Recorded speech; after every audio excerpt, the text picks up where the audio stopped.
It's the Generation Zen podcast, and I am so excited for you guys to hear this episode. We are joined by Sean. He's a former GameStop employee, and he's also the host of the We Should Do a podcast. And what's awesome about this episode, it's going to be uploaded on the Generation Zen podcast feed and Sean's podcast feed. So no matter where you're listening to it, you're going to hear the same exact episode. I first heard Sean talk about GameStop stories from the Exposed podcast, hosted by Rich from ReviewTechUSA, and I knew as soon as I heard that episode, I had to get him on. You guys are going to love this episode. It's great. It's funny. There's a lot of great stories in here. And this is going to be a raw, completely unedited, unfiltered special. And I hope you guys will like it. So thank you guys so much for tuning in this week's episode. You're going to love it. And please, please, please give Sean your love and support. This guy is awesome. Tell him thank you so much for coming on the show and getting this together, because you guys are going to have a hell of a time listening to this episode. Enjoy, everyone. And thanks again for tuning in.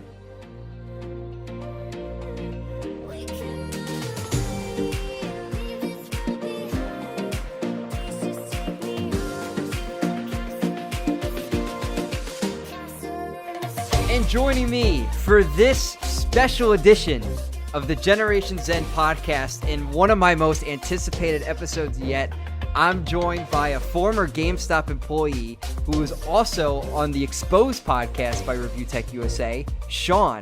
How's it going, man? Hey, man. I'm doing good. I really can't complain. Again, thank you a lot for reaching out. Thank you for having me on your podcast too. This has been wild. Again, I never thought that Exposed podcasts would go anywhere, but here we are, man. Dude, once I heard your episode and I shared it to all my friends, they were like, you have to find a way to get this guy on. You absolutely have to. His stories are amazing. So I am so excited for you to get into more details, because you said you had more stories to share. And we're going to do a whole episode talking about GameStop, because you were a former GameStop employee. So well, to be fair, I am still here. I am still technically a former GameStop employee. Well, yeah, you worked there from, I believe, 2015 to 2019. But I want to have you tell the story and when you started working at GameStop and all that stuff. Sure thing, definitely. So the GameStop that I worked at was like my local GameStop. It's the one I went to whenever I had a few extra bucks in my pocket or whenever I wanted to get a game. And you probably know this too, from whether store you shop at. You kind of get familiar with the people who work there after a while. And when you spend so much time there, you inevitably, get to know the manager, you get to know this guy, you get to know that guy. And when I was getting ready to graduate high school in 2015, I talked to him a little bit about, what it'd be like, applying for a job or whatever. And the manager said straight to my face, like, hey, man, I know you, I trust you, and I'll definitely hire you when you graduate from high school, excuse me. And so I graduate on, actually not specific date, won't go that far, but I started working there on May 26th of 2015. And then from May 26, 2015 until May 26, 2019, I deliberately timed it. I worked there for exactly 4 years, minus a few hours here and there. Wow, yeah, that's crazy. Well, when I knew it was over, like when you know what I mean? Like when you kind of know it's going to end. Oh yeah, I know that feeling. I asked my, at that point, fourth manager, and I can get into why there were four. I asked her, I'm like, hey, so I'm just about to graduate from college. This era of my life is kind of over. And I asked her just straight up, I was like, is this okay if this is the last day? It was a Saturday. She said, yep. And no big to do. Just went in, did my stuff, left, and then made like a really sappy Instagram post of like, you're probably wondering why I took a photo of a GameStop. But anyway, and then, yeah, that was it. 4 years, just like that. But within those 4 years, it was, here's the thing about a lot of these, conversations about like what was it like to work there, is that I'm going to say from the get-go, I'm going to say something that you don't hear a lot of people say. It isn't the worst place ever. No, right? I didn't think it would be. It's not the worst place ever. Yeah, there are a lot of dumb stuff, and yeah, we'll get into that. there is a plethora of dumb things. Oh yeah. But what makes or breaks it is always your coworkers. And to be fair, the coworkers I had while I worked there were fantastic. My managers were great. Uh, my fellow SGAs were great. The GAs who worked there were great. There were a few people who were kind of outsiders, I guess, a little weirdos, but the core group of people who worked there for all 4 years was great. But another thing too, just to emphasize a point, by the time I left, I had worked at that store the longest. Oh wow. So even more than the managers and stuff? So yeah, so the turnover was crazy. Um, Wow. and so again, I didn't work for GameStop the longest, but I worked at that store. And by the time I left, I had been there the longest of any person who was actively working there. Right. Wow. So even the managers got shuffled around and shifted to different stores, and you were like the last man standing. So yeah, so I'll talk about the four managers. So I had four different managers, really three, I guess, if you want to get technical about it. But there were four different managers while I worked there. Uh, and the first guy was the guy who hired me, and he was a great guy. He's the guy who I knew before I started working there. And then right after the Switch came out, he called it quits. He's like, "I've been doing this for 10 years. I really need to do something else." And that's what he that's what he ended up doing. Wow, 10 years working at GameStop as a manager. That's crazy. Yeah, and at that point you could tell he was burnt out. Yeah. And then the guy following him used to work at a different store, and then he like moved around a lot. And he was great. He was really, really professional. I really liked his managing style. He and I got along really, really well. And then a little bit after that, he left to move on to a different position. And then the assistant store leader was the manager really up until I was about to leave. And then at the tail end, there was another person they hired or got from somewhere else. And she was the one who I asked, like, "Hey, can I leave on this day?" Um, but none of them were bad. Like all of them were really, really, really genuine people. You work with these people for so long, you really get to know them. And I consider all of them to be friends, which again, that's what I want to emphasize, by the way. None of the people I worked with were bad people, but it was just some other things we'll get Right. into. Right. If I feel like, and it's like that for a lot of retail jobs or jobs in general. Like even jobs that I had in the past for retail, and before I started my career, right, was I didn't leave because the coworkers were bad or I had a problem with the manager. I left because just the situation was crappy and the people that you dealt with, like customer wise or just general work, was crappy. Is that the same that you had to deal with at GameStop? Really? Well, like I said with in Rich's podcast Exposed, the the thing was is that like that kind of job you could do anywhere. You know what I mean? Like there was nothing particularly special about GameStop for what you were doing. Managing orders, conversations with other stores, dealing with customers, that kind of stuff. That exists other places.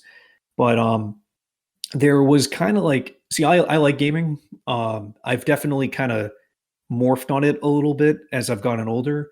And the thing with GameStop was like it was like a sensory overload. Yeah. And again, I don't want to knock any, but like I know a lot of people take it seriously. And it's a big part of their lives. And to that, hey, kudos. If it's a part of your life, live and let live. But sometimes people would come in with an attitude like it was the end of the world, that something wasn't there, or just really like a lot of passion went into something that I don't want to, again, I don't want to knock any person's passion or what they're into or anything like that. But there's like a level, there's like a level where I'm thinking like, okay, what the hell am I going to do with my future? And this guy's complaining about like how many Pokemon are in this, you know what I mean? Like, Right. No, dude, and I totally get it. and at that point, when I got there, I don't want to say I checked out because I don't want to say like I half-assed anything, but and I don't feel I did while I was there. Considering I stayed the longest of anybody at that store. But it got to a point where it's like I didn't see a future there, and frankly, there is none. No, I Uh, mean, like you said, and a bunch of people said before, GameStop trying to sell you that working there is a ticket into the gaming industry is complete crap. Like it's not. It's just not. it isn't. And so, you may ask, like, Sean, of all the places to work right when you graduate from high school or while you're in college, why'd you stick there? It wasn't because I had some grand notion that I'd be, the CEO of Nintendo someday. Right. It was more so just like I felt, and I feel this way about anything. If you are passionate about something, if you really care about something, you're going to do a better job expressing that to people who buy things. So, if I care a lot about this game, all right, let's just say it's, I don't know, Grand Theft Auto or something dumb, all right, and I played it. I love the developer. I like the style. I can talk about it. Well, if somebody comes into the store and says, "Hey, what's up with this game?" I then can not put on a face. I can be genuine and say, "Oh my god, man! Hey, it's this, and this." And I like that. It was like kind of like a getting paid for your hobby. Now, did you get paid a lot? No. Were there any benefits? There was one, but it wasn't worth it. No, seriously, it just, I'll tell you the honest truth, it just wasn't worth it. Yeah, no, You'd be sure. getting money taken out of something that you can barely use. So that Wow. sounds smart. And again, it is what it is. Now, the thing is too is that when I was in school, when I was, uh, in classes during the semesters and stuff, I worked there really part time. During the summer, though, however, I worked there fairly more. And the summertime is GameStop's slow time. So, towards the end of the year, obviously Black Friday, Christmas, Yep. All the um, games come it, out around the fall rather yeah, than summer. the big games come out. That's when it changes a little bit, and it's more like just pure retail. And love it or hate it, there's not much you can complain about. On the contrary, though, all the horror stories you hear, and not just from myself, but from anybody else, probably happened in the time where not a lot's happening. So, like the guy, who, well, spoilers, who said something that he should never have said ever. That didn't happen when we were at our busiest. That happened on a random night, or the person who does X or the person who does Y. During the holidays, yeah, there's some people who are really, really rude, and some people who just, for whatever reason, are miserable. But there's like a mode of like, let's get in, let's get out. And then while you're working, it's just like all right, let's do this. We're trade off, you're doing this now, you're doing this now. It's like contained chaos almost. And it flew by. I mean, I'm talking about something that happened 4 years, well, within 4 years, and it feels like it was yesterday. Yeah, it's weird how stuff like that too, because I have my own retail horror stories as well that I'm going to tell on an episode of my podcast at some point. And it feels like, even though it was so long ago, it feels like they just happened, or you can remember vividly everything, like even like what the person looked like, what they were wearing, what it was like outside that day. Believe me, I can remember some of these pretty vividly. They keep me up at night. So, Keep you up at night. Oh my god. uh, but so yeah, so to start it, that's kind of what drew me in. It's just I felt like I cared about gaming enough to be able to be like I could sell what I like. I like the people who worked there, and frankly, it was money, and it paid for the little things I had to pay for. Um, and just while you're in college, and another thing too, to be fair, there was some job, like at the time at least, there was some job security. Like I knew I wasn't going to get fired. And so while I was in college, it was a good backup just to have. Like it was just, I knew where I had to be these days. And as we'll probably get into, there are some things about that could differ. Like if you didn't hit so many reservations, or you didn't do this, or something didn't happen, you could lose the time that you were scheduled for. Oh, Um, yeah, we'll get to that in like talking about GameStop fails, but yeah, yeah, oh, that's yeah, that's not crazy. good. Um, yeah, what were you gonna say? No, no, go ahead, go ahead. Yeah, so I was gonna kind of segue into that since we're talking a lot about, fails and management stuff. I want to hear your take on, before we kind of transition to the whole fails in general, from from the top down to the bottom, and we'll get to the pressure of pre-order and stuff like that. I want to know what you have to think about this whole coronavirus COVID-19 situation with GameStop claiming to be essential, What the hell were they thinking? And how did they think that they could get away with that? So I saw something on Facebook that I thought was fake because, there's a lot of fake stuff on Facebook, but Sure. that showed what looked to be like the monitors that we had behind the register, where you can view your emails, you can view your messages from whoever, and it looked fake. And then you go on GameStop Reddit, which, by the way, is open to anybody, and I highly recommend checking out because it's some of the funniest stuff you'll ever It read. is. It Um, really is.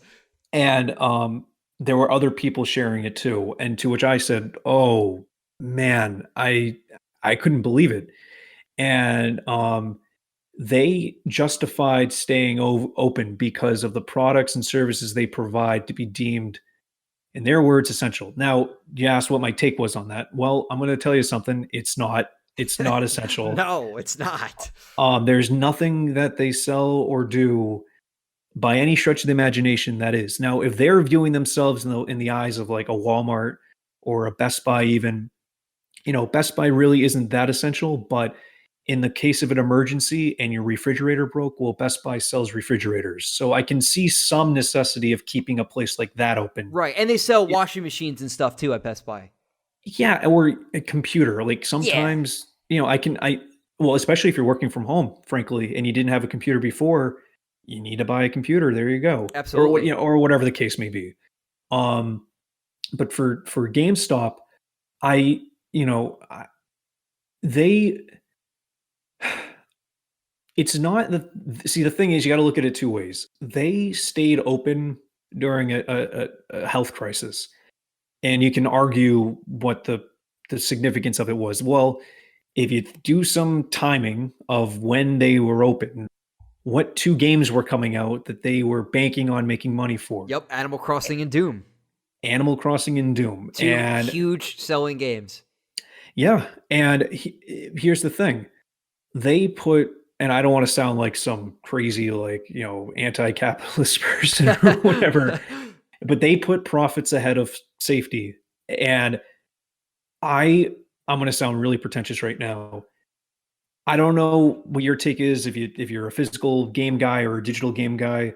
The fact that they did that and risked their employees getting sick, maybe I can't endorse that kind of business model ever again. I'm 100% with you, dude. It's just so And grimy how they did that. And the GameStop stores are so close quarters and small, too. well, that's the thing, and then too, they didn't shut down the service for, trading in stuff. No. So, So, the and those are person the dirtiest things.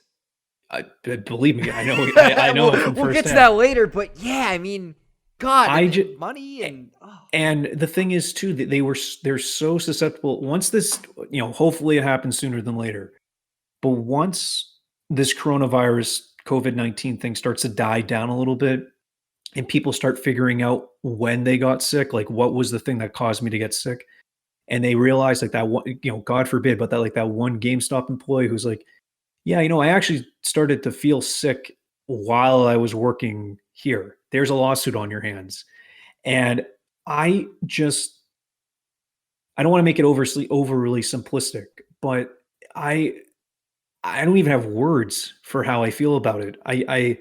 And I have friends who still work there who had to go there oh, during during a health that's crisis. horrible. And the thing is too is that, and depending on people who are listening to this or whatever job you have, when you work a job like that and it's dead and you're not doing anything, it's like what, you feel like what the heck am I doing here, Absolutely. Yeah, it's like And you're wondering what's the point of being there if no one's even coming in the store because they're getting the games digitally.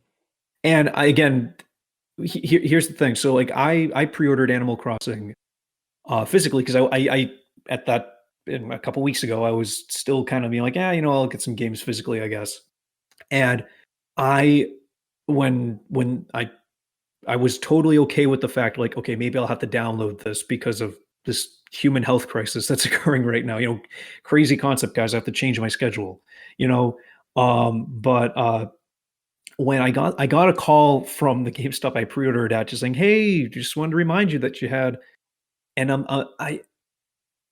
I want to avoid sounding pretentious, but if you went in to pick up a game or shop there while this is going on, I don't think you took the severity of what's going on very I'm seriously. right there with you, dude.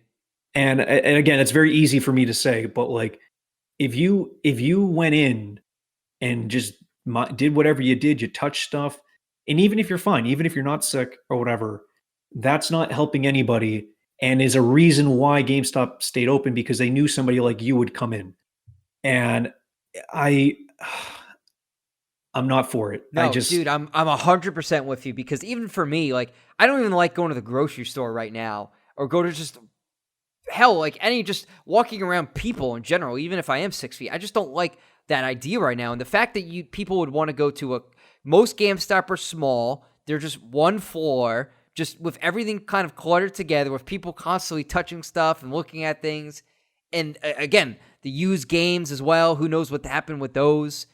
I just feel like it wasn't a good idea for people to go in there. And again, that people who went in there are absolutely part of the problem. now if now so in my state, they're not allowed to operate at all. They're not deemed essential in my state, so they are now officially closed. I don't know if they are in your state. Oh, good. Yeah, New Jersey, I believe they are considered non-essential, because I do still have to drive to work, even though there's not many people in my job. It's not Uh-huh. retail. And I drive by a GameStop because it's on the way, and they seem to be closed. So I'm pretty sure they're non-essential. So yeah, I live in Massachusetts, and they we did a thing for a little bit where some stores were open, but they were doing curbside pickups. So like if you ordered something online and picked it up at store, there you just walk up to the door and the guy would hand you it. So there's very minimal contact. Oh, but even then, though, Exactly. even Even then. then, like if it's a And used game or something, you know? oh yeah, exactly. Or whatever the case may be, or how long it was sitting, even if it's new, how long was it sitting there? Right. Um, and so that they shut that down, which is good, just to prevent the contact or whatever. But prior to that, all those people who had to go in, and by no means of their own, like if somebody hands you $20, you have to take it. And then, you gotta touch money, you gotta Yeah. grab this. It's just Exactly. Cash is so dirty, especially now I'm not using cash for anything. It's it is ridiculous. And I gotta tell you, if this doesn't kill them, and I don't know what to say, because I don't know if you heard in Pennsylvania, when their governor, or no, excuse me, the mayor of Pittsburgh, Pennsylvania, he literally put a decree in that if any person who works at this store goes here, they won't be allowed to operate in that city ever again. wow, I didn't see that. Yeah, so Whoa. I'm almost positive, and people who are listening to this, feel free to fact check me, because I know it happened in Pennsylvania, and I'm almost positive it was Pittsburgh. When they closed down non-essential businesses, and GameStop said we are an essential business, and had that letter that I was telling you about, that email they got Yup. saying if an officer comes in, Yeah, if officer comes tell and tell them. Yeah. oh my god, You saw that letter too, right? It was yeah, so ridiculous. Like, hey guys, try to convince the law enforcement police officer who's, trying to look after the safety of people, that we're essential because we sell cell phones and we help people, cope with the crisis at home. Like, give me a break. Give me yeah, a break, man. it's so shitty. So the fact that they were almost deemed as a this business cannot operate in a state in the United States, if that doesn't kill them, I genuinely don't know what will. I mean, finances might, but like, Yeah. like, I don't know how the hell their PR or whatever their response to that, because generally their response is nothing. They're just dead silent. And I wouldn't be shocked when this is over, when they're allowed to reopen, that they just pretend that they were never open to be like, yeah, we closed the minute the governor said to close down, or we closed the minute the president said to close down. You know what I mean? When that's not the truth. Right.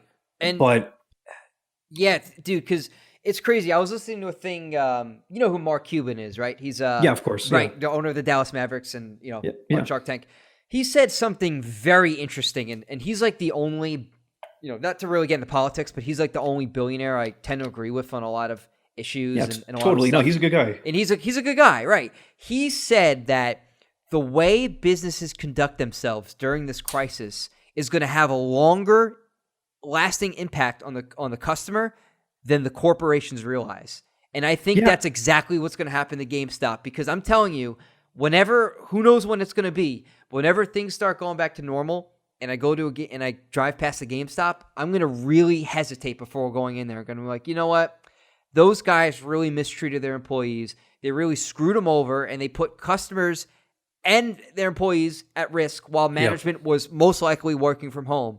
Exactly. I just That's exactly don't feel right, because the management, they're working from home. They don't care. They don't care about their guys in the front lines because they're just concerned about dollar signs. And that is really going to have a lasting impact on my opinion of them. If this doesn't also push people to digital too, I don't know what will, because the business model that they have in this day and age is antiquated. But also too, is just like this environment. Say you're, again, a lot of people are going through a lot of economic hardship. So I don't want to say that it's easier for some people, it's harder for some people. But think of it this way: you have a Switch at home, and you're like, God damn it, I want to play Animal Crossing. You look at every store in your town, and you're like, well, none of them are open. And then you go on Amazon, and Amazon says, because they're Amazon, shockingly enough, doing something smart where they're going to prioritize health-related services and shipments before they do like gaming stuff or anything that's not deemed essential, like products. Which kudos to them. Even though by no means are they perfect. No, there's a lot of issues going on, but that is one thing they're doing right. Exactly, like what you said about like Mark Cuban. He's like, people look back on what these companies did. If Amazon just says straight up, and they do say it right on the top of their website, like, your order will most likely be delayed because we're trying to prioritize, toilet paper or hand sanitizer, or, whatever it is, right? As opposed to your, copy of, I don't know, Ride to Hell Retribution or some shit like that. Right. Any video game or comic book or whatever. Yeah. Yeah, exactly. That's fine. But, if this doesn't push people to that edge where it's just like, you know what, I don't really need the physical thing unless you're a diehard collector, and kudos to the people. So, you know what, screw it, I'm just going to wait until this is over.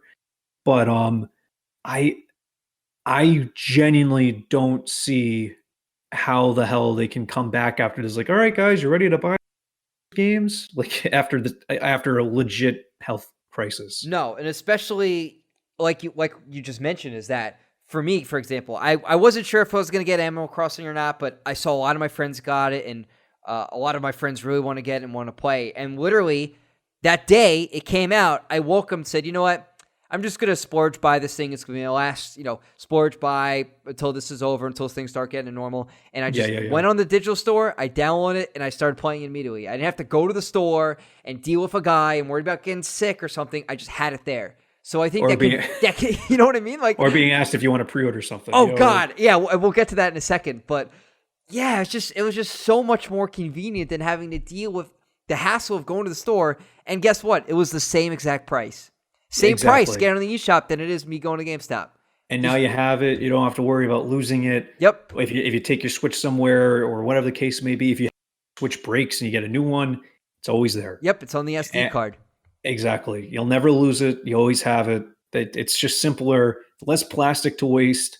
It's all around better. Right. And again, I am all for people who want to collect stuff. I'm all for I'm all for there being a place where people have a similar hobby, similar interest, where they can congregate if we're all healthy. And right. And in a normal times, all right.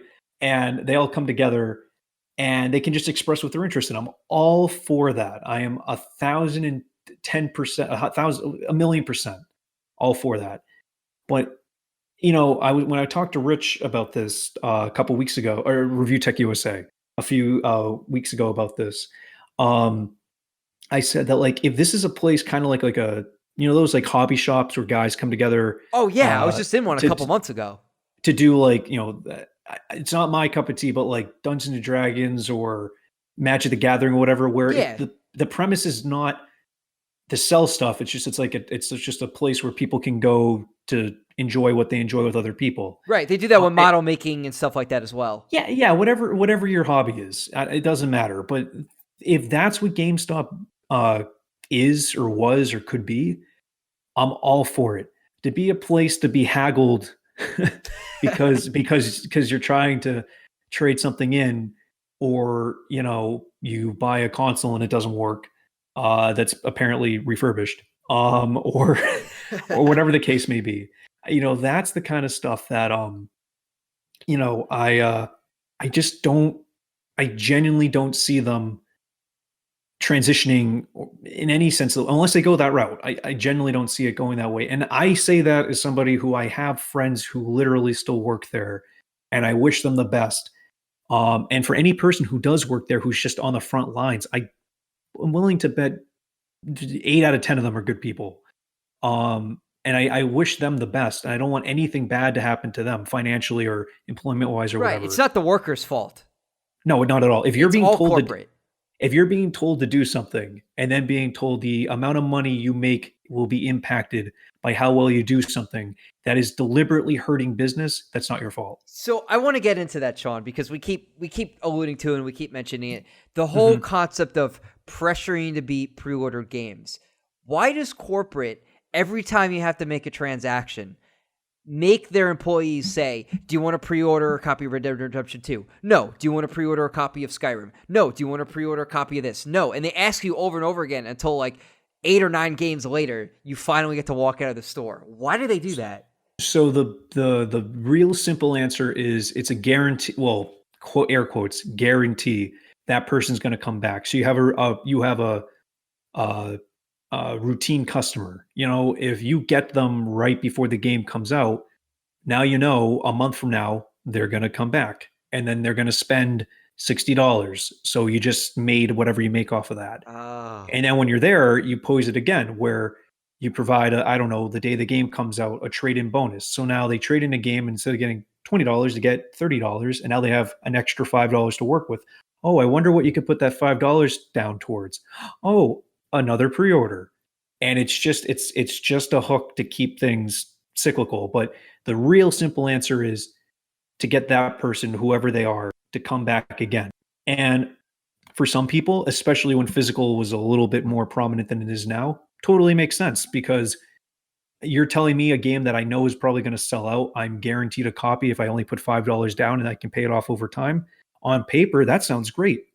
But the premise behind it is they're going to have more than enough copies, and there's no benefit to going in months before and putting down money. And then for a while too, there was kind of an issue of like, if I put down the money and I never pick up the game, can I get money back? Now, GameStop says yes, but there were a lot of people who would pre-order things and then didn't. And I know for a fact somebody who I worked with canceled pre-orders that were old, like just random old ones. And whatever the money they had on, they put on a trade card that we would use if, say, somebody was short, say like a kid came in to buy something and was short like 5 cents. All right. And you're like, you know what? And you take the card and just swipe it so they wouldn't have to pay the 5 cents, but we were still making money. Oh, I see. Yeah. That was sense. Yeah. But that was an employee taking some initiative to do that. You know what I mean? Right. That was not something that like GameStop said you should do. That was something that a guy said, hey, you know what? We should probably do this because people will, I don't know, crazy concept, respect us for looking out for them. Yeah. and being nice. And not getting pissed off over 5 cents. But I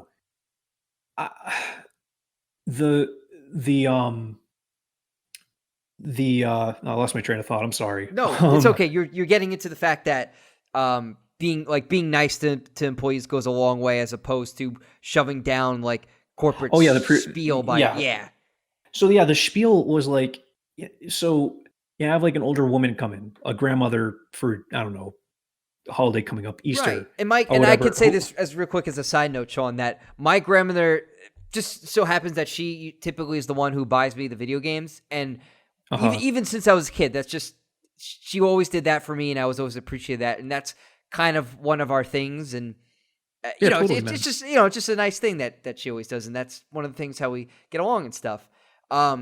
She did that at GameStop, and one time for my birthday, she told me that she went into GameStop and she's just like, I don't know if I could shop there again to get your games because they asked me a million questions that I don't even know the answer to.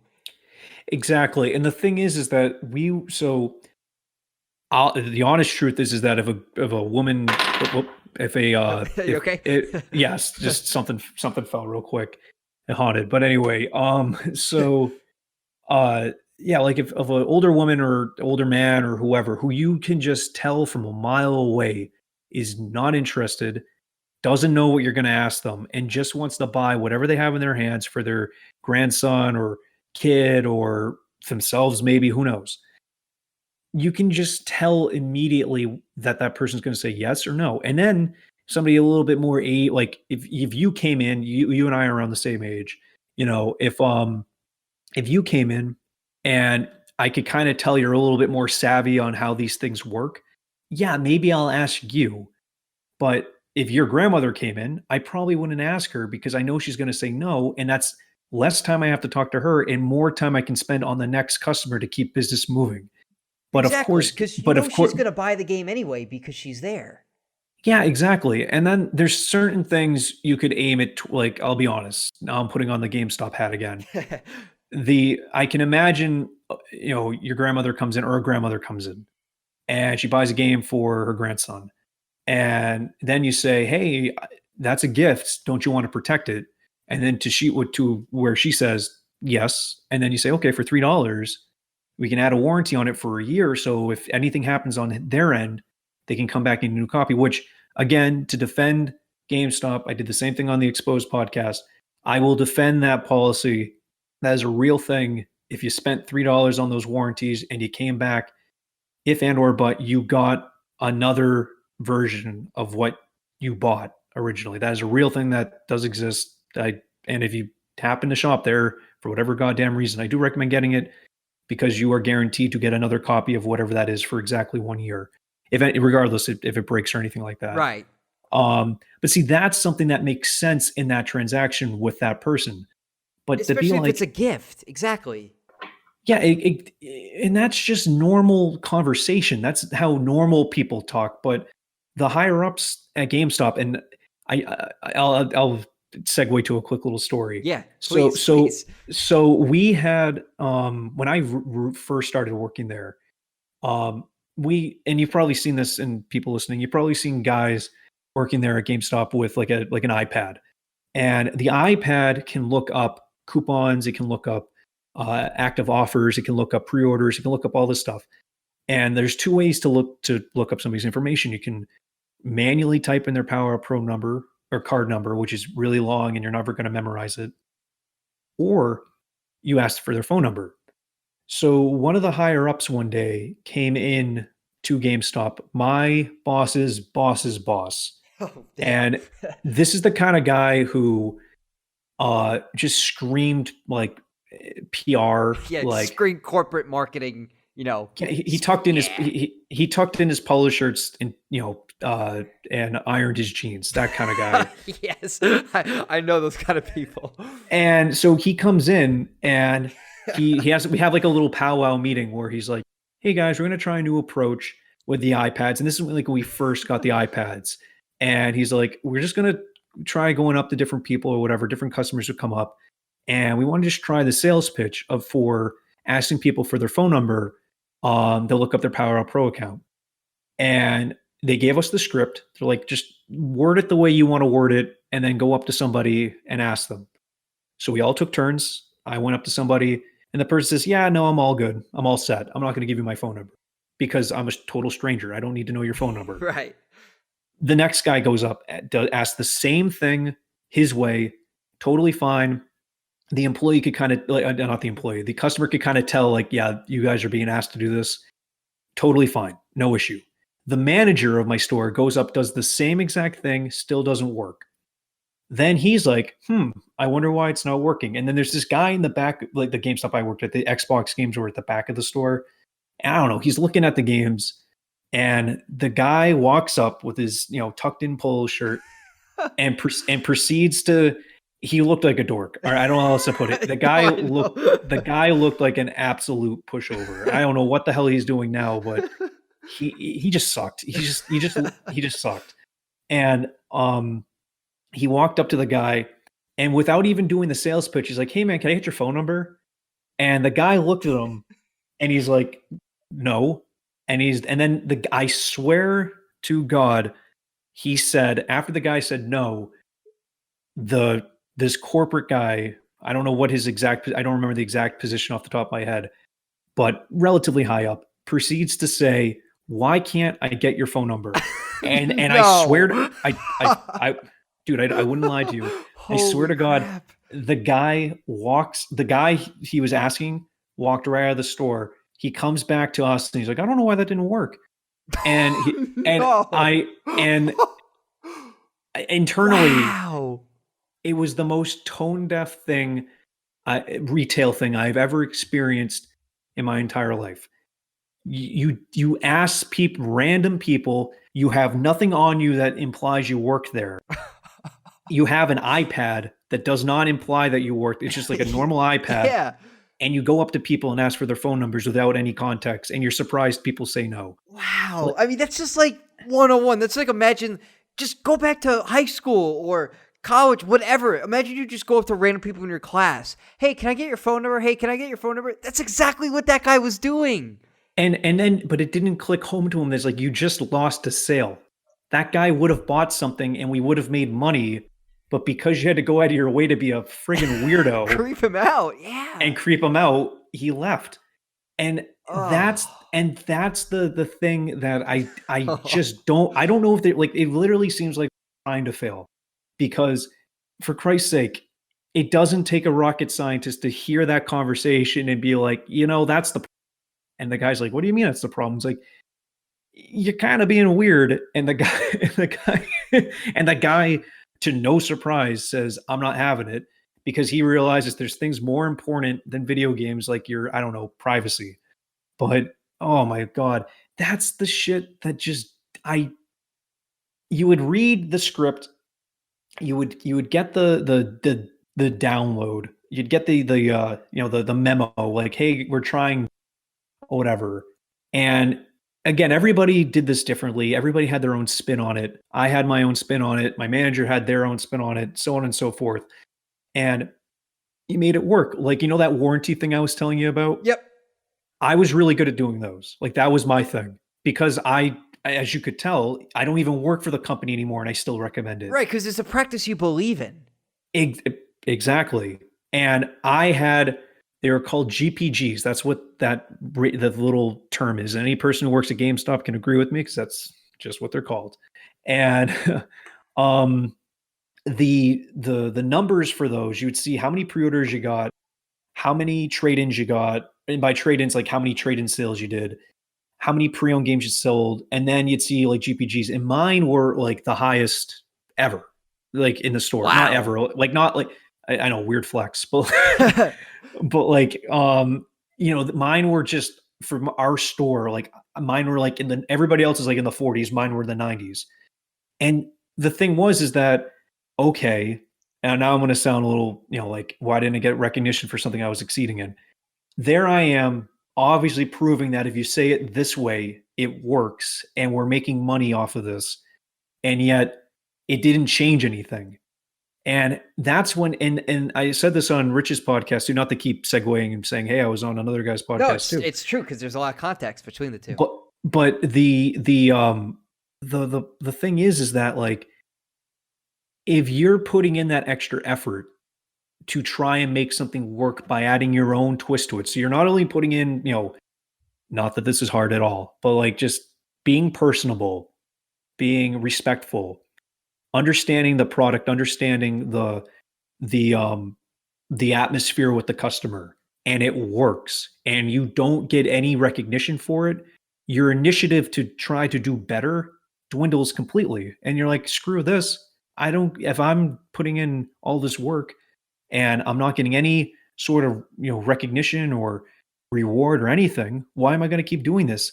And so then If that person says screw this and leaves, the overall quality of a customer's experience will just dwindle over time because the person doesn't care. I don't care if this person yells at me. I don't care if this person hates me. I don't care if they buy anything. It doesn't matter because if I excelled on every transaction I did, nobody would care. And if I do poorly, nobody cares either. So even going there as a consumer, you're like, maybe I'm going to hit a home run with this person and this guy's going to be super chill or this guy's going to be an asshole. Who knows? When you're an employee, there's no incentive to be nice. And then when you try to put in the extra work, like the people I worked here with did, or myself or whoever, avoiding sounding pretentious, there was no incentive. And it just made going that extra mile not worth it, which just completely diminishes the whole point of working there, to be frank. Right. And I think, because I want to ask you this too, because I think any job that you can work in where you believe in the work you're doing and you genuinely believe that what you're doing is good or helpful or, it's just something you're passionate about, it goes a long way when you actually do the job. Like with the sales of getting the disc warranty and stuff, because, hey, that's a pretty good practice and that's a pretty good deal to get. So you want to promote it. Whereas I want to ask you this, because I feel like a lot of the people who run GameStop from the corporate level at the very top are so detached from what's currently going on in the gaming industry that they're just a bunch of sales guys who just, I don't know if they just graduated college with a regular sales degree or they're just generic sales people that have no idea what's going on in the gaming industry, who just look at dollar signs, and they're making, when you worked at GameStop and the guys now just say and do these things that don't make any sense in the context of the modern gaming industry. Like even stuff that worked with the 7th generation of consoles, promoting used games, promoting older controllers and stuff like that. Those worked, but times are different now, and especially going to the 9th generation consoles, the gaming industry has evolved. Those people at the top don't understand. They're not following the industry trends because they don't know the gaming industry. And correct me if I'm wrong, but that's based on the guy that you told me who was giving those numbers or asking people for those numbers. I feel like that's the trend right now in their company. Yeah, so like I agree with you 100%. Just judging by what that guy did, and just the general sense of like not, it's just they don't get it. And the thing is that they're in such a great position. Really, they really are, just because of the areas they have and the clientele that they have who work there. To transition to be a place where people get it. But and I'm not trying to sound ageist because there's people who were considerably older than you and I who would come in like in their 50s.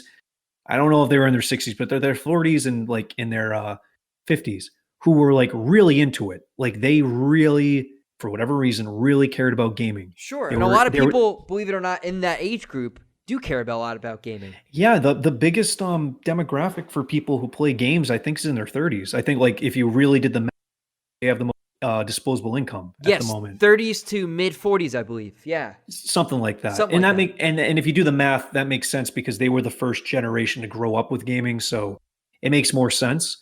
But the point is like in total side swing. I remember there was this, older couple, like I'm talking teetering on 80, who would come in together. It was the cutest thing ever. His husband and wife, they'd come in and they would buy games and they'd be like, yeah, we love this. And they're in their 80s. Wow, that's incredible. That's they had cool. they had an Xbox One. He had the whole headset and everything. He came in and bought a headset, and I swear to God, this is a real thing.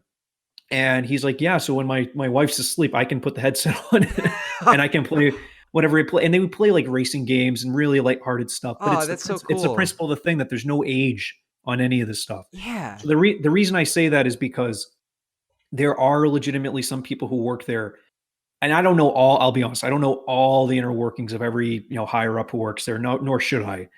But the guy who comes in with the tucked in, polo shirt and jeans, that guy would look at a console and be like, what the hell is this? Right. I bet I bet you if you saw an Xbox One and a PlayStation 4, he couldn't tell the difference.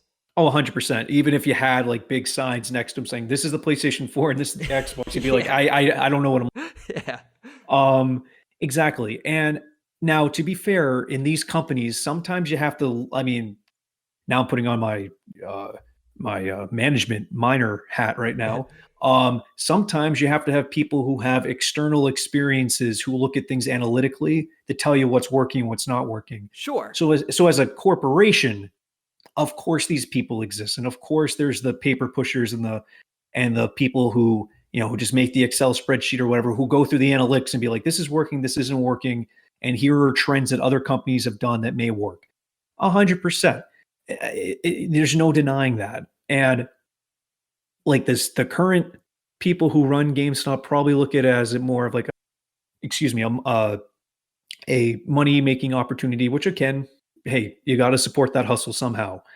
But the not understanding where the industry's going, how it's changing, and sticking to these roots that are corroding and rotting whatever's left of some basis that this company has. It's not doing them any favors, where there's a bunch of people, I'm not saying myself, but there's probably a bunch of people a little older than us who are like, God damn it, I know how to fix this. And would go there to whoever the hell they got to talk to, a corporate, and somebody there, like with his feet up on the desk with a cigar, be like, yeah, that's nice. And then, Yeah. and then as they watch the stock just continue to drop and be like, well, when it's low enough, somebody might buy us. You know what I mean? And it's like, yeah, that's a way of looking at it. And that is a real way of looking. But for everybody else, like you and I, we see that and it's like, yeah, there's more to it than just that. And the thing is too, is that gaming is not the same thing as, a normal, like it's bigger than just going to a store and buying it. It's the friends you make, it's the community, it's your relationship with these characters and these experiences. And for some people, it's their livelihood. Yeah, absolutely.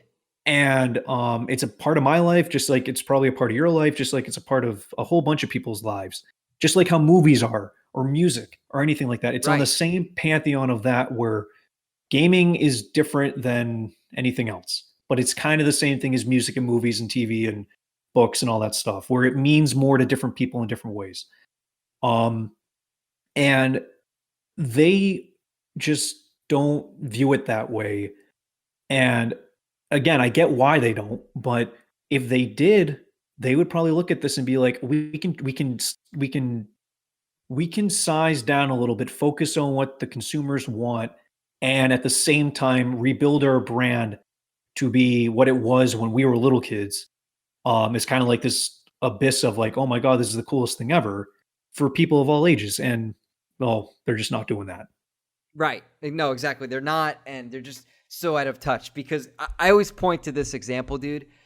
People who go into a GameStop and they have to watch that television news show with what's her name? God almighty. What's her name? Who I forgot, but she's some celebrity who obviously doesn't know about games. Nobody goes in there to see gaming news. Well, crazy. So all right, I'll play devil's advocate on this. So you know what Kind of Funny is, right? Yeah, I know, Kind of Funny. Yeah. All right, so like Greg Miller, Tim Geddes. Yep, for my IGN guys, former IGN guys. Exactly. Formerly Colin Moriarty, RIP, all awesome, and does his own thing. But anyway, they, for like a little moment, they were on the GameStop TV, and Funhouse was, and the Rooster Teeth guys. Oh yeah, but those are popular shows though. Exactly, but hear me out for a sec. If that's what they see, that made sense, because people would come in and like, oh, that's the YouTuber I love. Oh, they're talking about this. Now, obviously, it's not their normal. They can't swear. They can't be really honest. But hey, if they're talking about a game that looks cool and that's a YouTuber that I like, from an aesthetic point of view, I'm like, okay, they're trying. Right. That's different.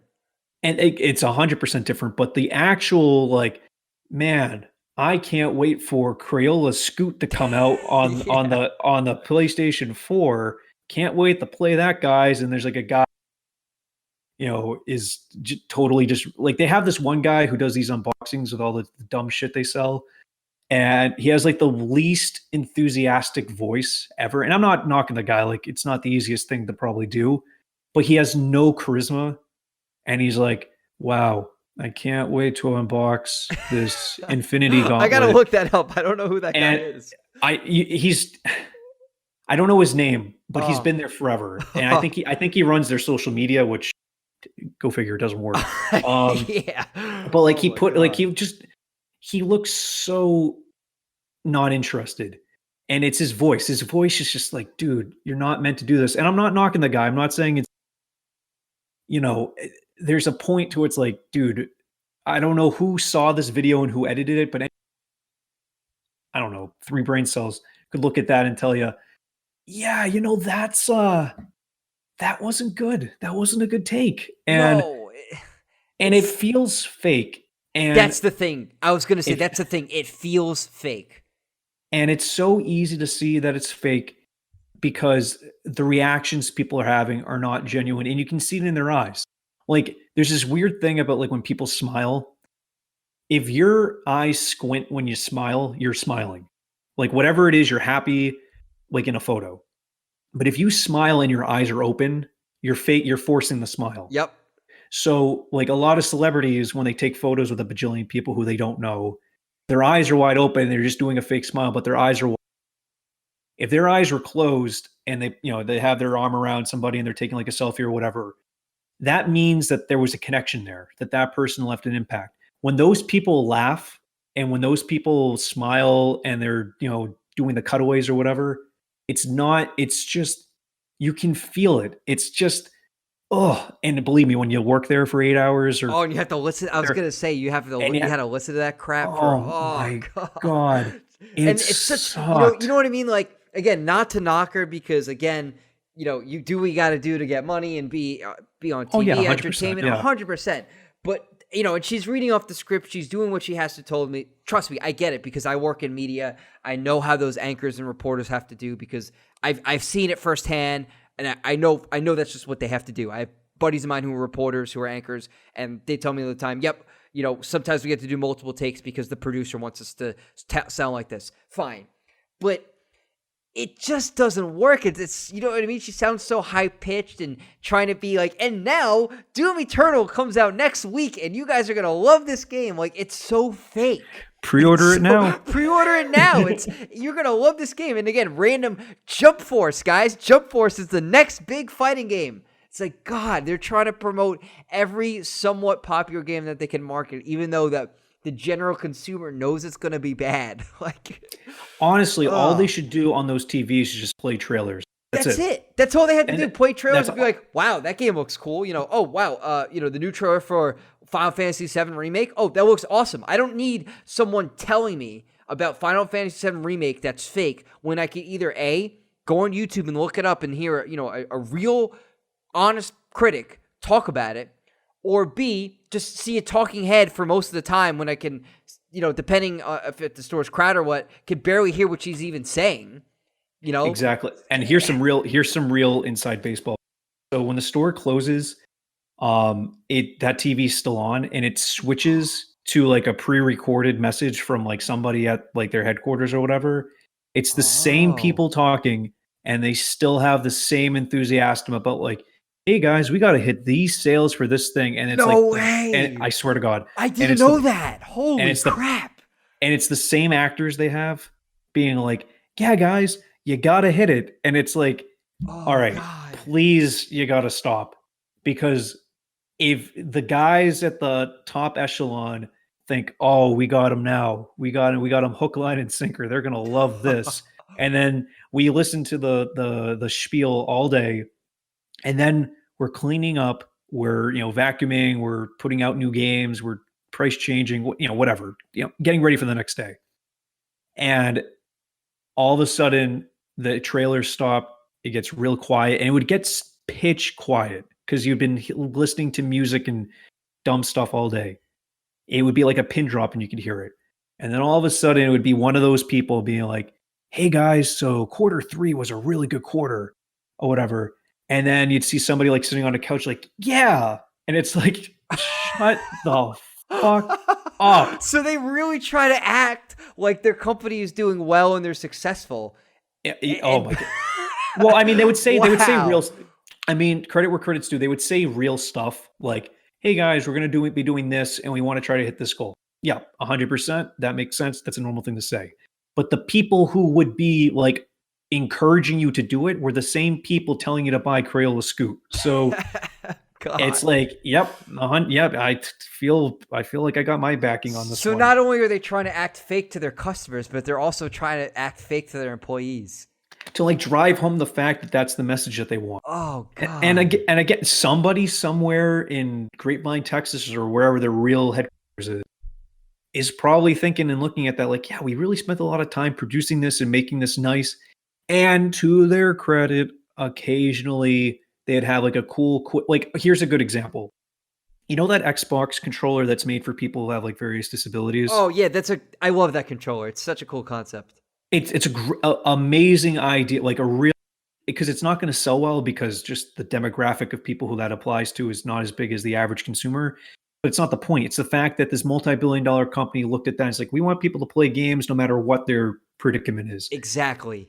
And to be fair, they did. I remember, because that's how I found out about it. I remember being at work and they had like a 10, or not 10, maybe it was like 6-minute segment just devoted to that controller that we didn't even sell. And I'm like, you know what? Okay, that's cool. You know, and then it proceeded to, fall by like, make sure you pre-order Crayola Scoot. So, you know, you Right. know, or whatever stupid game, Jump Force, or any poo-poo game. But Yeah. um, and there were glimmers of hope. Like, hey, there's this cool thing. Hey, we're going to show you some behind the scenes stuff.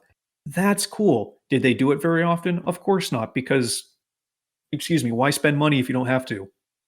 Because I just feel like if they did that though, like on those TVs, if they just play trailers, maybe have some YouTube celebrity come on real quick and just say, "Hey guys, welcome to GameStop or whatever. Here's a quick rundown of games that are coming out." Not even say if they're good, just here's what's coming out. Stuff like that, or show those trailers like, "Hey, look what Microsoft's doing with their amazing controller for people with disabilities."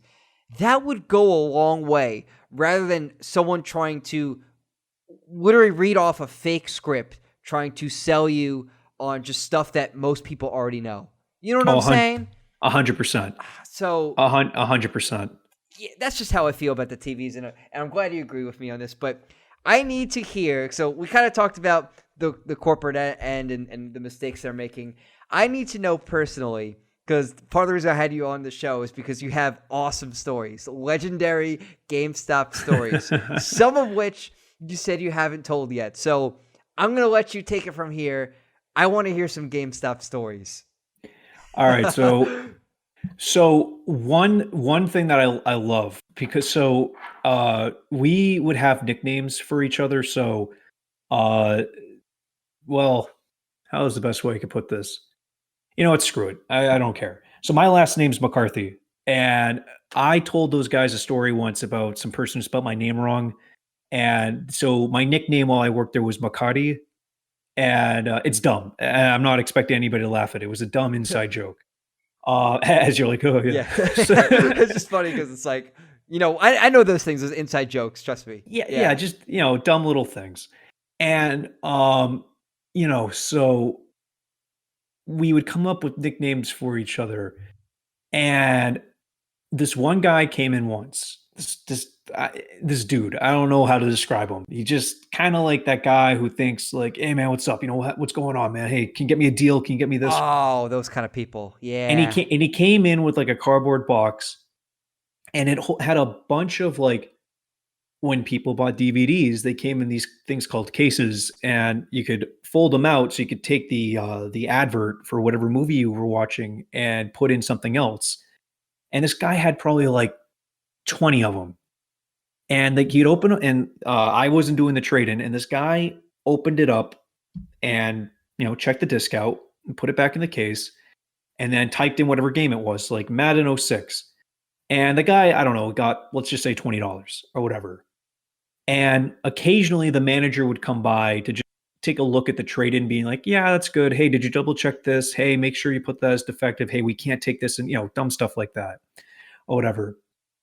And the guy finishes the transaction and everything's cool. And that guy is still being like, oh man, why can't I get that deal? Why can't you do that? Hey, can you lower the price on? Hey, can I get this? Like all that kind of stuff or whatever.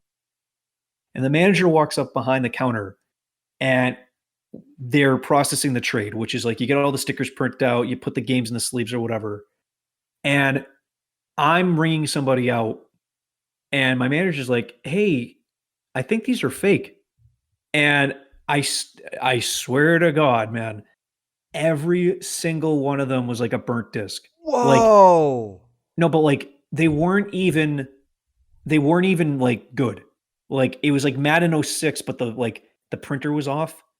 So like the hole was Oh, cutting out the guy's so face. he printed his own like blank CDs and tried to sell them? He took DVDs. Well, no. So they were all DVDs from like random movies he Oh, probably from had. like random like $2 movies you got at the dollar store. If you peeled off like the back of it, it was like cheaper by the dozen, Oh, I know exactly what you mean. Yeah. And so, so, oh my God, I remember the minute I turned around and saw that too. I'm like, dude, you gotta be shitting me. And he's like, I didn't. And the guy who did it, no, I mean, it was, let me be honest, all right? I'm not trying to throw shade, but they were fake. Like you could just tell from a mile, like, yeah, Right. no, there's no.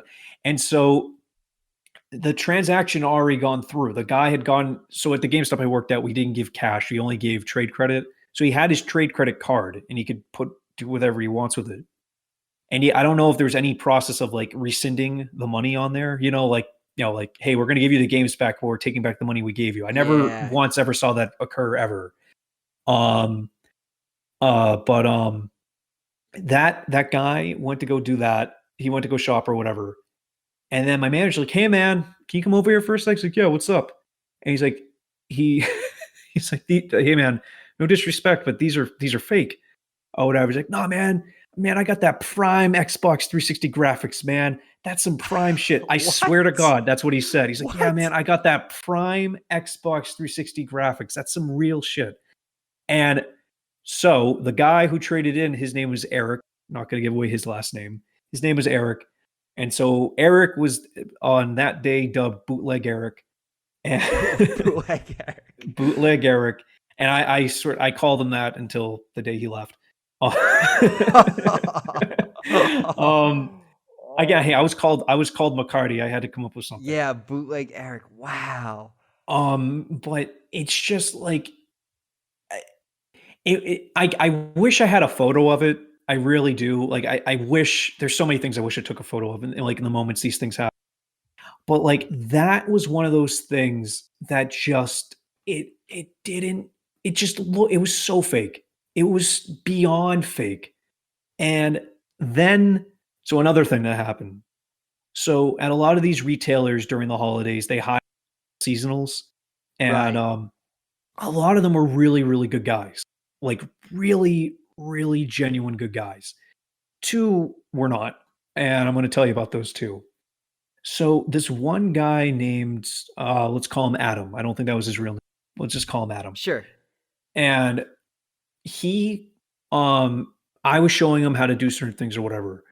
And so what we were practicing was like, hey man, when it gets busy and we do trade-ins or people bring the empty game cases up, we put them at the end of the counter, and then we want you here at the end of the counter to put them back just so it doesn't get overloaded on the back counter. To which he says, yeah, man, that makes sense. And we were practicing it out, and it's taking him ridiculously long time just to find where the, like, say it was Battlefield.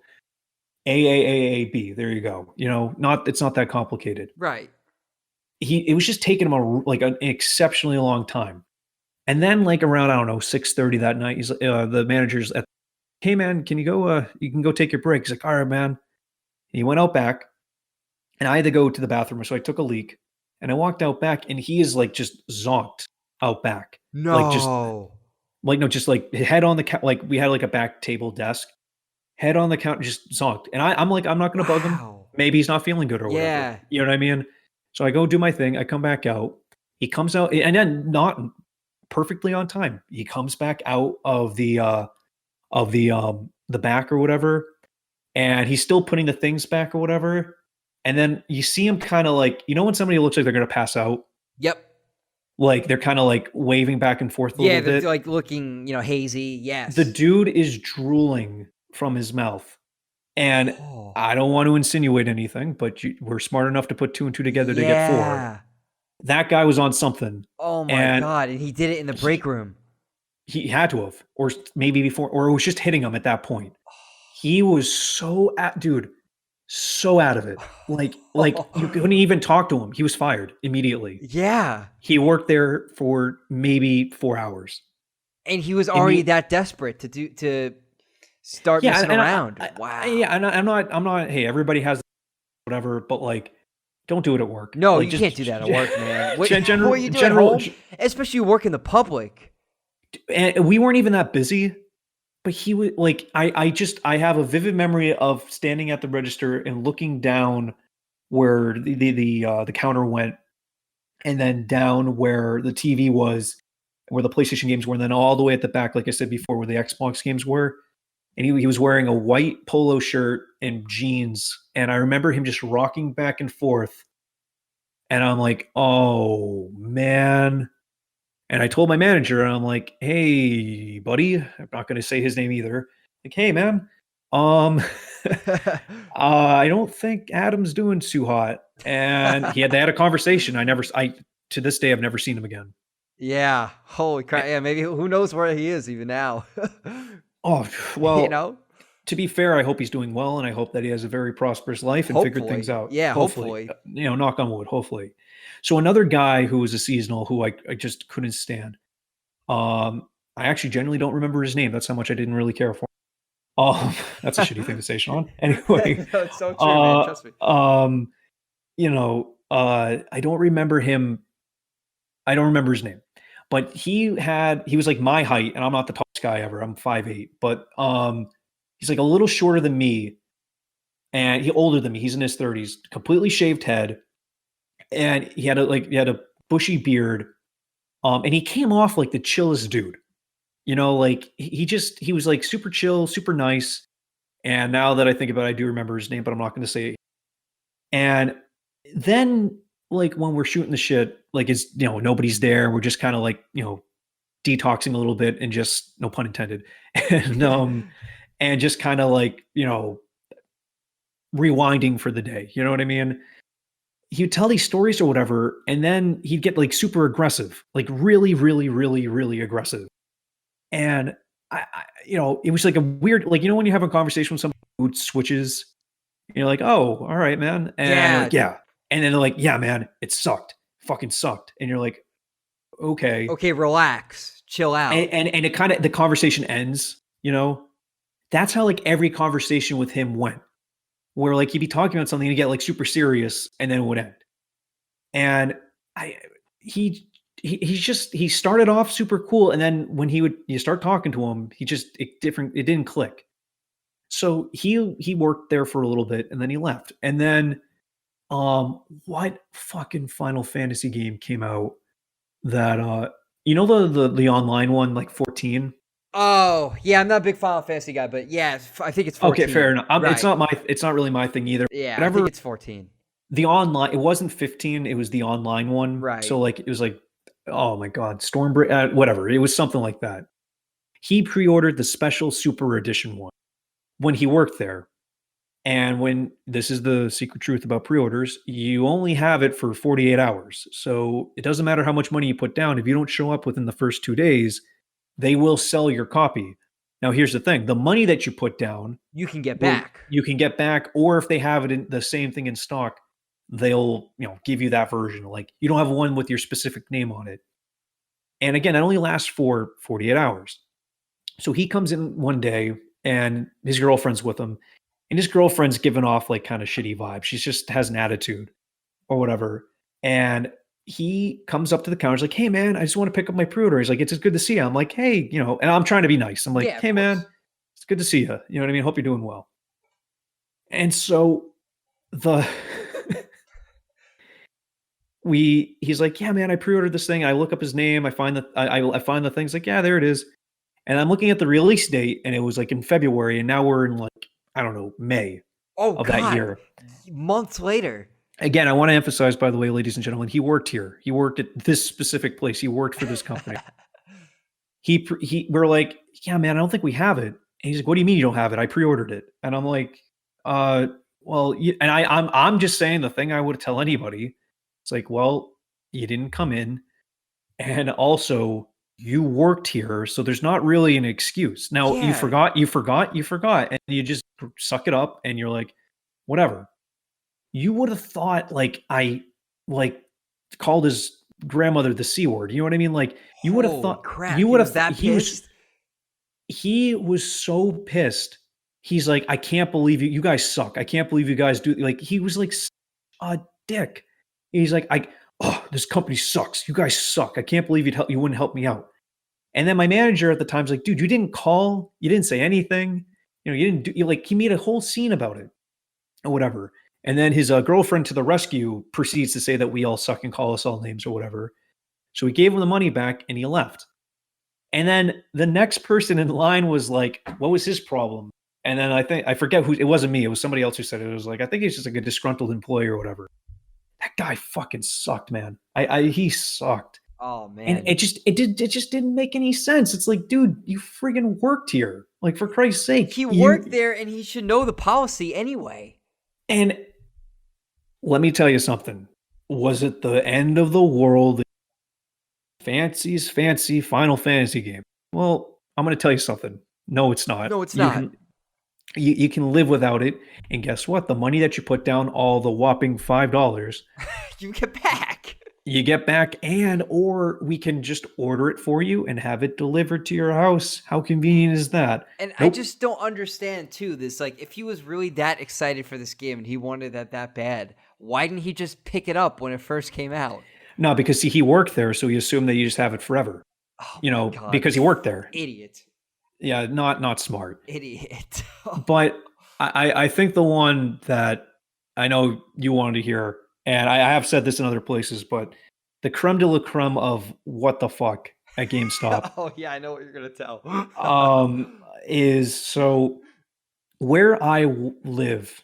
I'm not going to get very specific, but where I live, it's really nice during the summer. Yep. It gets so nice, in fact, that occasionally during the summer they would open up the doors and put the bins of the games out front to kind of be like enticing, like if as people are walking down this plaza, being like, "Hey, why don't you check us out?"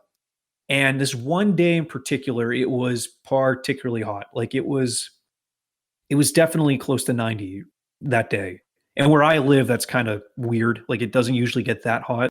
But never. Well, I did say I lived in Massachusetts. What the hell am I saying? Like, Yeah, but you didn't shocker. say specifically where though. Well, you know, give or take. Anyway, anyway, the point is that so we had the doors open that day, and the air conditioner wasn't working. So it was, and there was a lot of people there that day. So it was like it was particularly warm, and we're going through the customers or whatever, and this gentleman in a matching gray sweatpant and sweatshirt combo on a, again, mid-July day, and then with 90-degree temperatures, comes up to the customer. He comes up to the counter, I should say, and I'm serving him or whatever, and he's totally fine. It's like, hey man, do you have this or whatever? And I do the like little search on the computer, like, no, it doesn't look like we have it. And all of a sudden, and again, like those again. So for all those listeners out there, those gray sweatshirts they're kind of light gray. They're not like a dark gray. I don't know how else to describe it. Yeah, it's like those sweat. You want to go wear them to the gym and stuff. Yeah. Yeah, but like if somebody was sweating, if they like raised their arm, you could probably see the stain. Like at that. Yep. You know what I mean? Not to get gross, but you get the idea. Right. Well, this guy, all of a sudden, it was like a chameleon. He started changing colors. The the lower half of his get up that day started to just turn a different color, a darker shade of gray. Let's just say. One of the 50 Shades of Gray, and the man, grown man, probably older than me or maybe my age, but I'm going to say older than me because I want to make myself sound better. proceeded to just straight up, no holds bar, piss himself right in front of me. And I can't do it all justice. because they didn't have the game that he wanted. Now, this is the context I want to provide. I don't know what the heck if this guy had any issues. I don't want to assume he did. Sure, yeah. But he had a look on his face like I was his best friend. Like he was really happy to be looking at me when this happened. And I mean like the most dumb shit-eating grin I've ever seen in my entire life. And let me tell you, ladies and gentlemen, I've seen a few. He's just smiling and just proceed himself. No, hardcore. Like I mean, his whole leg is just dark brown. And again, he's wearing a sweatshirt and sweatpants in July. In the summer. So not only is he probably sweating, not only is he, I could tell he was sweating his ass off. He just pissed himself.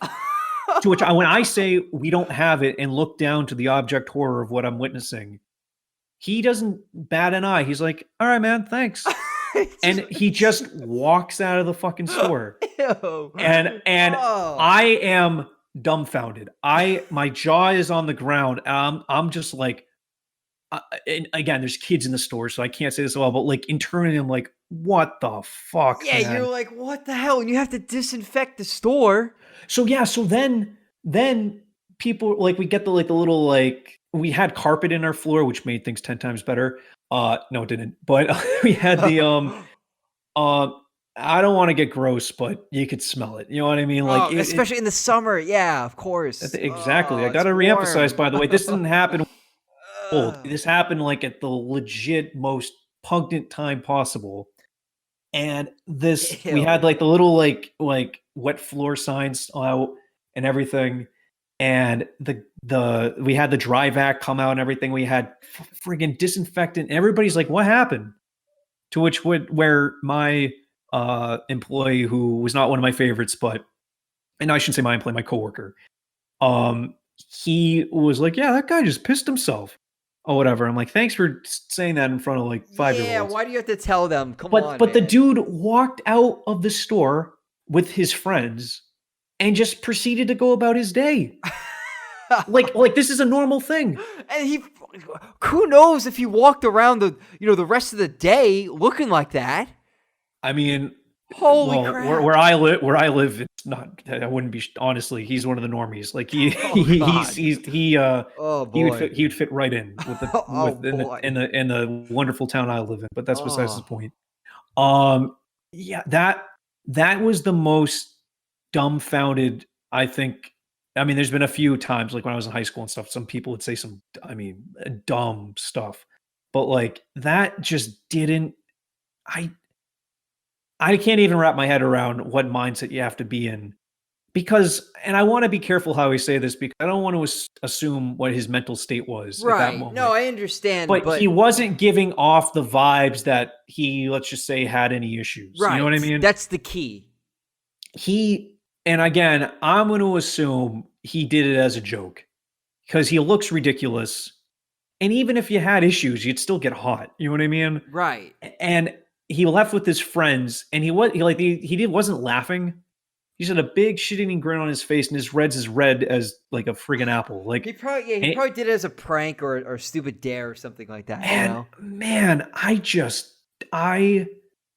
to this day, that's the kind of shit that I wake up screaming in the middle of the night at. I don't get that. And then the other thing too is that like, so with dumb stuff like that's funny to look back on or whatever. The other thing too is that like, then there's just the shitty stuff that happened too. And I don't want to get into like, I don't want to be negative like on this episode or whatever, but like, what I want to emphasize is that I have horror stories. And obviously there's a bajillion horror stories on YouTube and everywhere about, working there or whatever. But I am perplexed to say that these types of horror stories do not exist at, they don't exist at Home Depot. Like this kind of shit ain't happening at Home Depot. No, they only exist at a GameStop. Which is crazy. Exactly. They would only happen there. And Yeah, go ahead. No, I was just gonna say, because I worked at a grocery store for about a year, and then I worked at a CVS pharmacy for a couple months back in high school, and for like a little bit in college. And Yeah, even totally. then, I did not have anything experience like that, where a guy came and pissed himself and left Yeah, the store. as a connoisseur of CVS, I can attest to the fact that the people who work there are generally pretty chill, and the Yeah, people no, who they shop are. there are generally pretty chill, and Yes. everybody just kind of minds their business, and everybody just does what they got to do. GameStop, on the other hand, ain't where that happens. GameStop, you got No. to know you got to know the guy's life story. You got to be harassed on the phone. You got to be friggin' watch somebody piss themselves. You got to have somebody put out a cigarette on the counter, which is a real thing that happened too. Oh God. And I have asthma, so you can imagine how that went over. That Oh. was like one of the few times I legitimately got like pissed at somebody. It's like, dude, do you mind? Like, come on. He's like, what Yeah, the it's hell, like be man? courteous, man. Come on. Well, one, don't smoke in general, and Seriously. then and two, yeah, what crazy concept. And two, don't smoke inside. It's illegal. Yeah. So like, it's not my rules. It's I don't know the state I live in, Yeah, country I the live in, just government. says maybe Yeah. the government says shouldn't do this. No, but GameStop's essential, so the law doesn't apply. Remember? So Yeah.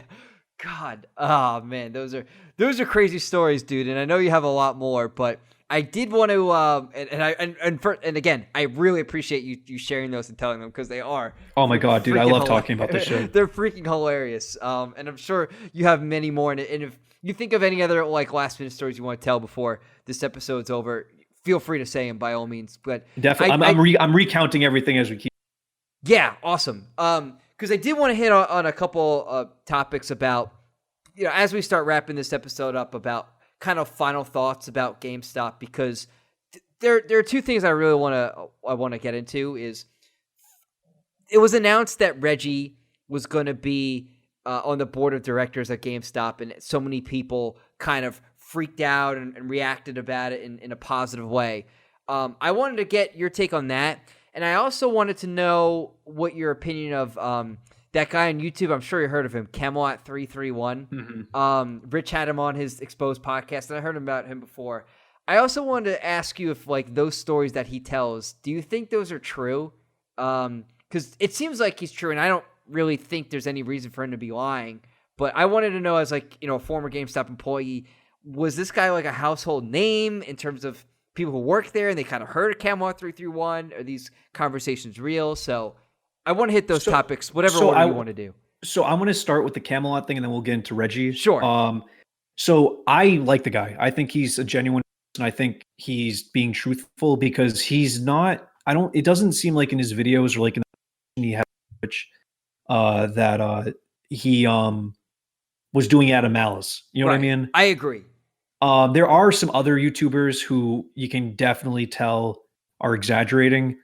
And as somebody who worked there, see, like I could tell you a bajillion horror stories of like all the 4 years I worked there.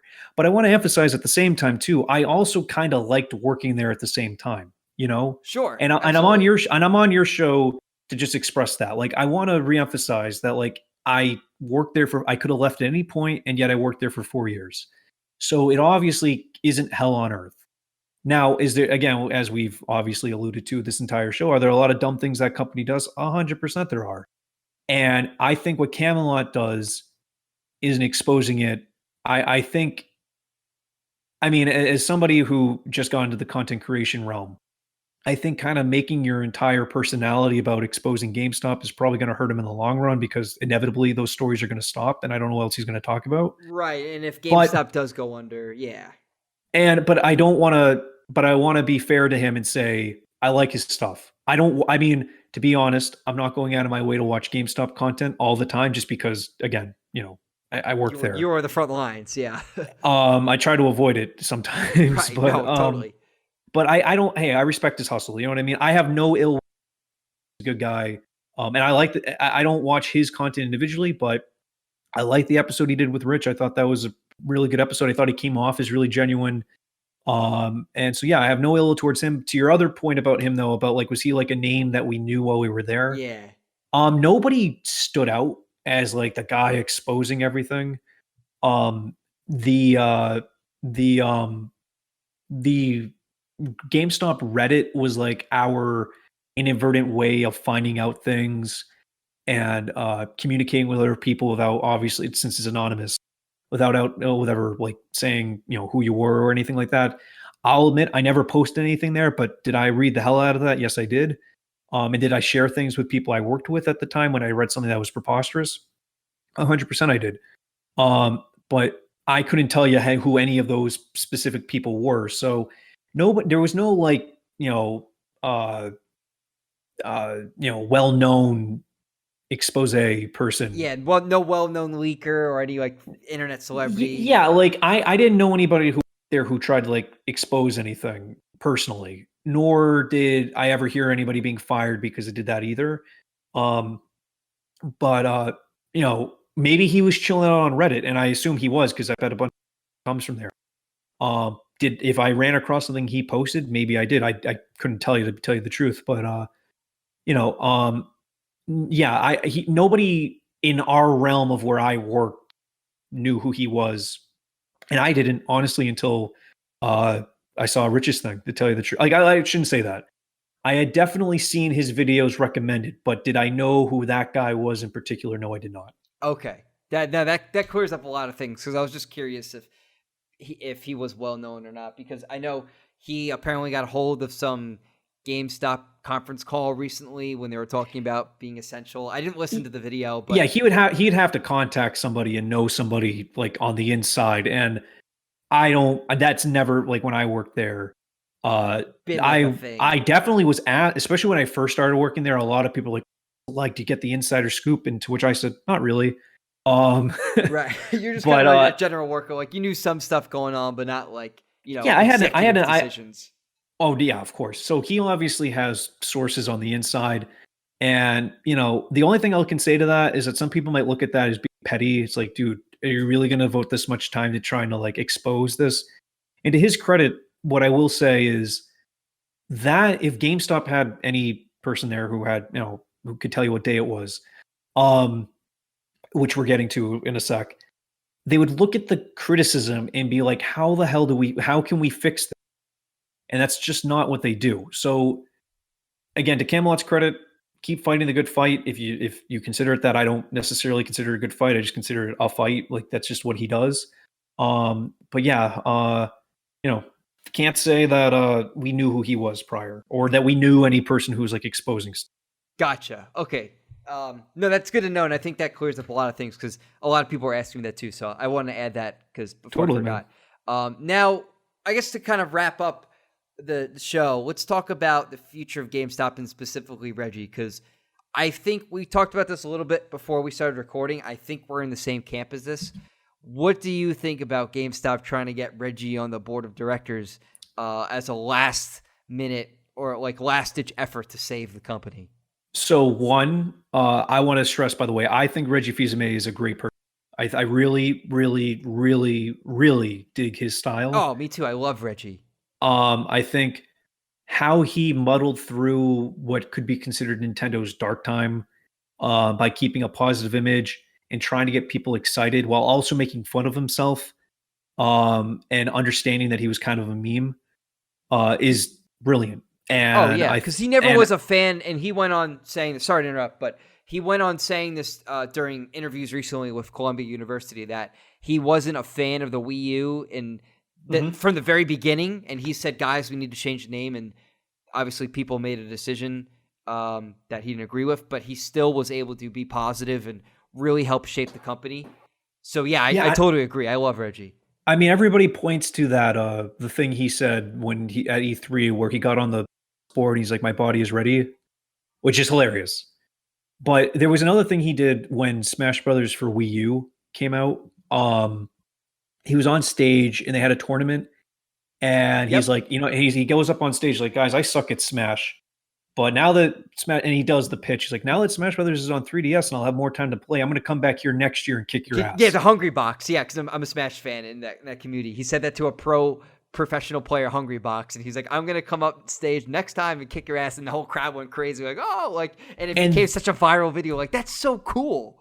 That's awesome. And whether that was an on-the-fly decision, like he just said, you know what, screw it, I'm going to go for it, that shit's awesome because you weren't expecting him to say it, and then he did it. Yeah, and like And he doesn't care if he gets embarrassed or whatever because like the fans love it because he's just like us. it's genuine, and they're kind of going back to the GameStop thing. Genuine. He's genuine. So now he retires from Nintendo, and hats off to him. He helped see the Switch to the success that it's having, and he's a great guy, and I wish him all the best. So now he becomes a board member of GameStop. So I see this two ways. I see it from his perspective, and I see it from GameStop's perspective. And then I'll give you my what I think the outcome's going to be. I look at it from his perspective as a challenge. He's looking at something that needs to be fixed. He obviously tried to ready the ship at Nintendo during unarguably its worst time. And he's like, you know what? I want to give it another shot in a completely different work environment, but still gaming. That's his niche. Right. And then I look at Nintendo. I look at GameStop. Looking at him, he's like, this guy has a great reputation. This guy obviously knows how to communicate well. This guy obviously understands how to take bad publicity and turn it into good publicity. So I can see it from both of their perspectives. What do I think the outcome's going to be? Jack shit. I don't care if Jesus came down from the sky and picked up GameStop and it says, now it's fixed, guys. Nothing realistically is going to fix it, because you know what the thing is?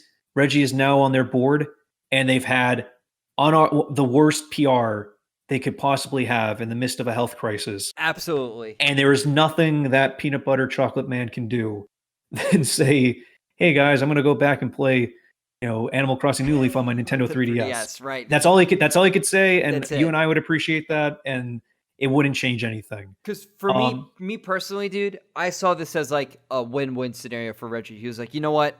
If GameStop goes under, I still get to make money, and it is what it is, and I'm retired. I'm still living a great life. If GameStop succeeds, my reputation goes up, and I still get to make money. So I think for him, that's a fair point. For him, I feel like it was a win-win scenario, and whether he went to GameStop or GameStop went to him, he was probably like, you know what? I can't lose in this situation because people, and you got to be, let's be real here. Reggie knows he's very popular. He's very well liked. So I think he was like, you know what? I'm just going to take the shot. And if it works, great. If it doesn't, it is what it is.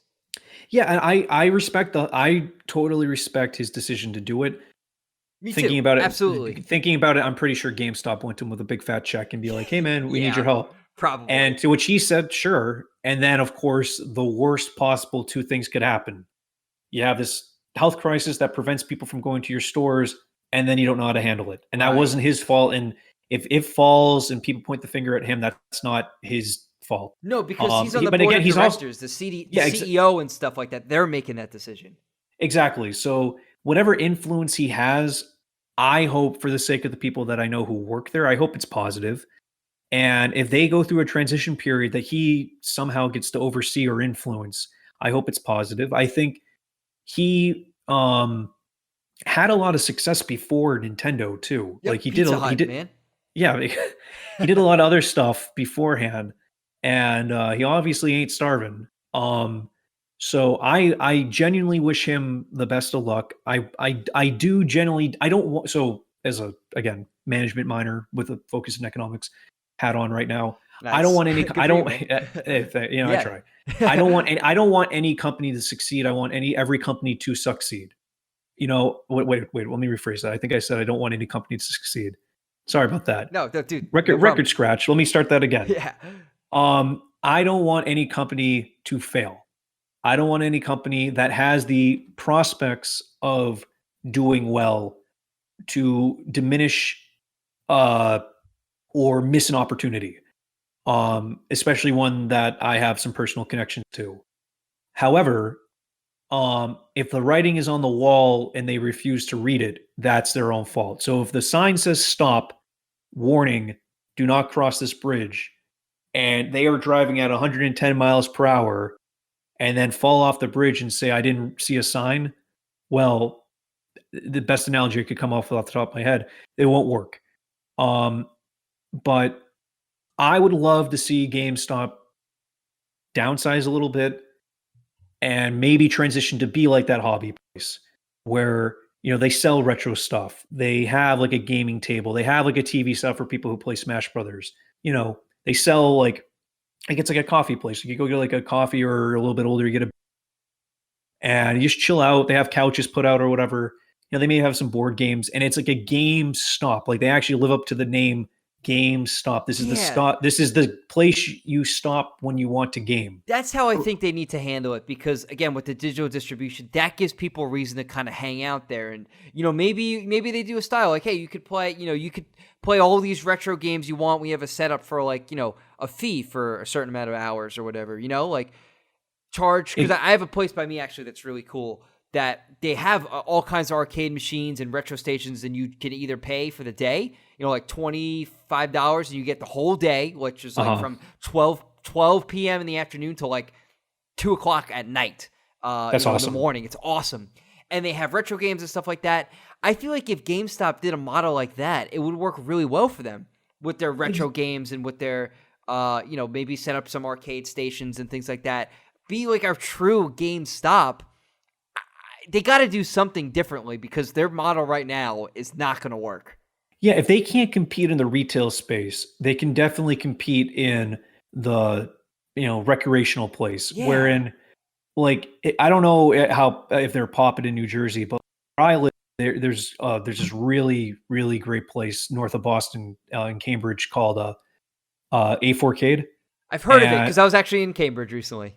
Okay, so if you're ever there again, highly recommended. I gotta go there. That place fucking rocks.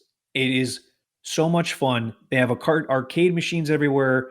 They have even for people who like more like modern games like Combat or Madden or anything like that, they have their segment. So everybody gets what they want, if you like gaming. That's cool. There's nothing, it's not just like and there's pinball machines, but it's not like just pinball machines. It's not just old school fighting games. It's not just racing games. They have the Nintendo Mario Kart arcade machine, which I personally don't really care for, but that's besides the point. They have some Nintendo stuff set up. They have some PlayStation sets set up. They have Xboxes set up. And I've been there twice. This sounds like I've been there a lot, but it's moderately expensive, us plebs. But anyway, the point is, that place friggin' rocks. It's awesome. And, if I just look at GameStop, knowing the people who work there, who could truly express their passion the way they want to, and people, I can't guarantee it, but I have a pretty sneaking suspicion people would be like, hell yeah, I'm going to do this and go here. And I'd love to see that happen. Now, is it going to happen? Realistically, who knows? Right. I'm going to lean on the probably not, considering that people feel like they're probably going to get coronavirus if they go there. Especially now, yeah. I genuinely don't want it to fail, because I know there are people there, due to whatever economic or employment scenario they're in, that's their safety net.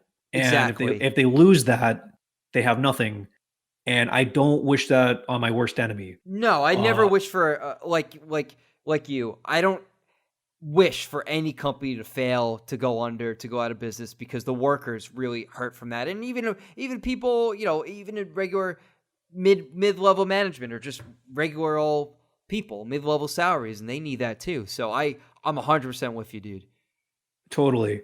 But yeah, that's my take on that. I genuinely hope that it succeeds, that Reggie fixes everything, and all of our bodies are Reggie someday. But yeah, we'll see. We'll have to see. We'll see. Oh man. So Sean, I think that kind of covers most of what we were hoping to hit on this episode. Was there any kind of final thoughts that you wanted to add? Well, first and foremost, I want to thank you again for reaching out and having me on your show. I personally am very impressed with the content that you've produced thus far. Oh, thanks a lot, man. I really appreciate that.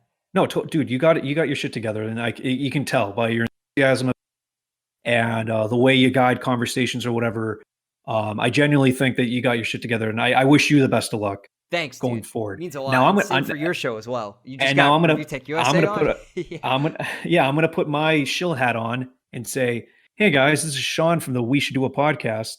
I have my own podcast called the We Should Do a Podcast that maybe down the road you are more than welcome to be a guest on our show Oh, down the road. that'd be awesome, dude. I'd love that.